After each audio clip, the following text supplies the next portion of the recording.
Allez, Benjamin Boyer pour ce renvoi au 22 mètres. Voilà, c'est un peu court, peut-être qu'on peut le jouer. Non, visiblement non. Même tactique, côté Pomi, ballon haut, avec levé, attention à la réception. Attention à la mésattente sur la récupération. Et finalement, on s'en sort bien côté bergamien. Heureusement, il semble que c'est Anthony Forest qui traînait par là, même si ce ballon a été récupéré apparemment par les Toulonnais qui vont peut-être pouvoir l'exploiter avec Kouriashvili maintenant en percussion dans les 22. Attention, les Toulonnais sont là et sont dans les 22 mètres bergamiens avec Felipe Kantepomi à la commande pour Kefou à présent. Cadrage débordement de Kefou et libération de balle. Dans les 22 mètres adverses. La pénalité, il faut lâcher le plaqué, il faut lâcher le plaqué.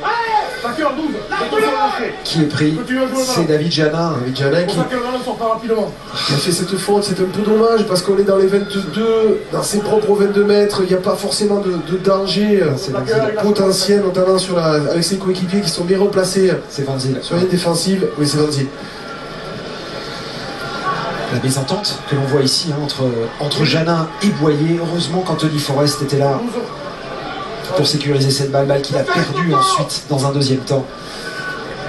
Et ce qui donne l'occasion là à Felipe Kantepomi de remettre Toulon en tête.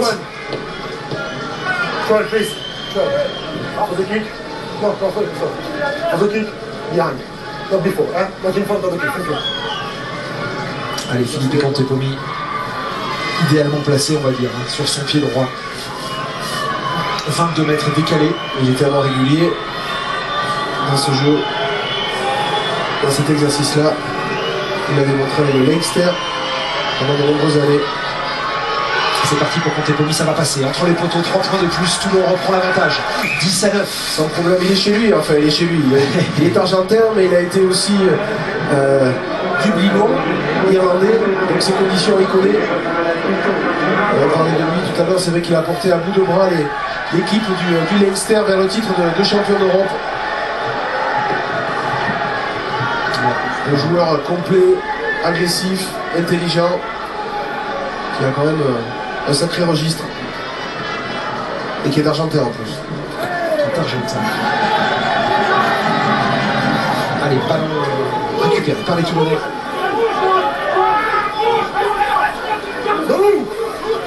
Attention, on ne va pas rentrer en travers. Premier arrêt, Kouriashvili qui a son ballon en main.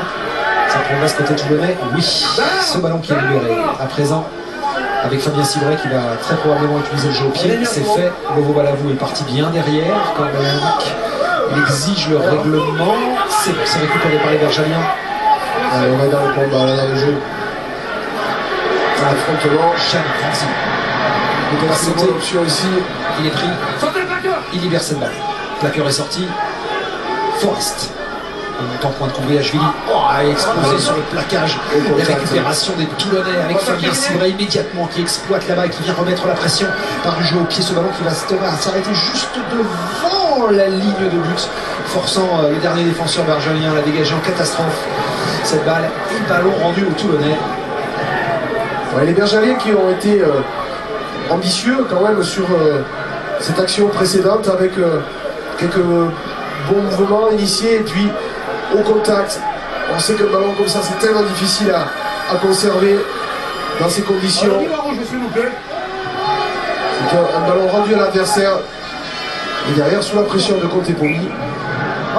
Et tout le monde en tient une touche très intéressante maintenant, à peu près 30 mètres, donc ça c'est une super opportunité pour eux. Allez, belle prise de balle des Toulonnais, début de l'alignement avec Fabien Cibret qui lance Kantepomi à présent. Plaquage manqué, il vient en hauteur qui est fou en avant entre Kantepomi et qui est fou. Il s'en est fallu d'un rien, mais alors là, faute de plaquage, Kantepomi qui avait pris la ligne et qui avait fait la différence. Parce qu'il y a légèrement très belle décision, il est venu, là, parfois il distribue, mais il aime bien aussi venir dans la ligne d'attaque. Fait de passe et un petit peu d'avant. Pardon, il y a un changement de côté à Bergerac, sorti d'Anthony Forest, remplacé par Anthony Di Bernardo, au poste d'arrière. L'autre buteur de l'équipe. Anthony Forest est blessé. Le doute que Di Bernardo sera mis à contribution s'il s'agit sur la fin de match de passer les points qui comptent. Voilà, décisif. Allez, introduction pour Michael Forest.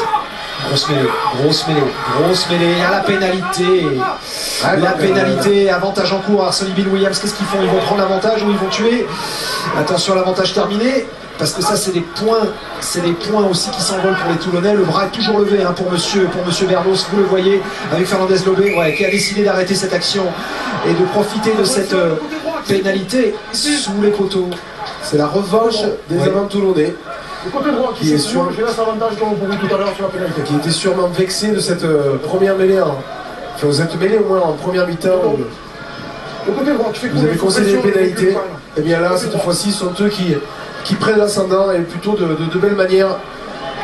C'est ce qu'ils craignaient, Raphaël, les entraîneurs bergaliens, c'est de souffrir en mêlée. Pas au début de match, bien sûr, hein, sur l'envie, la détermination, mais au fur et à mesure que le match avance.